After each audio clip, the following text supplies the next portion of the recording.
we're in a laboratory on a quarry in Black Mountain so that we can make very precise scientific measurements to try and reconstruct the past behavior of Earth's magnetic field. But to do that, we need to make sure that the environment that we're in doesn't have any magnetic fields that might contaminate those measurements, which is why we're in a quarry away from the main ANU campus.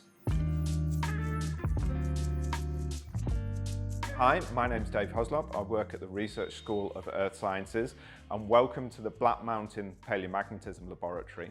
So this building was built to be as non-magnetic as it could be. So even the bricks in the walls are made out of what we call calcium carbonate, which is a non-magnetic material. There's lots of wood. We try to avoid using things like steel, which is strongly magnetic. And again, that's because we're trying to measure the magnetism of very weak things, and we don't want magnetic things in the room, which may even be furniture, to interfere with the measurement. The Black Mountain Quarry is over 100 years old. You can see where rocks were taken, and these rocks were used to build some of the oldest buildings in Canberra.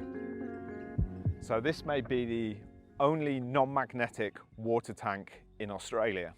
Because we're in a quarry in the middle of the reserve, bushfire's a real issue.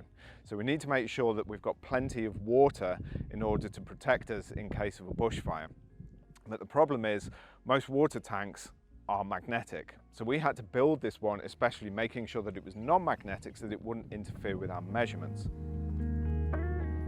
So this is one of our main laboratory buildings. What we have inside this building, as you can see, is kind of a shell inside that provides us with a shielded space against the Earth's magnetic field.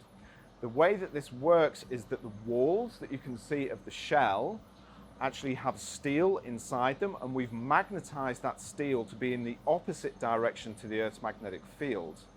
In that way, inside the shielded room, the fields effectively cancel each other out, and we can work inside a space that effectively has no magnetic field. This is one of the walls of the shield. Inside this, we have our layers of steel that are helping us to cancel out the Earth's magnetic field. You can also see that we need to be careful that there's no possible contaminating magnetic fields in the shield, so we're not allowed to use our mobile phones inside the shield.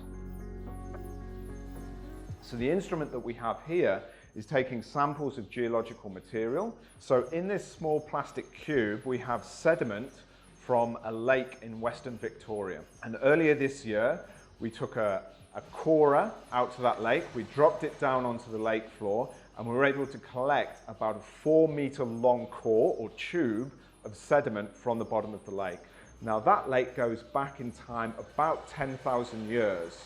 So by taking our 4-meter long sediment core from that lake, we're hoping to reconstruct how the Earth's magnetic field changed in Western Victoria over the last 10,000 years. So we don't normally get asked very much about our lab because you can't see it clearly from different parts of Canberra. So we're nicely hidden away. We don't need to worry about things like traffic or other scientific instruments interfering with the kind of measurements that we need to do in low magnetic fields.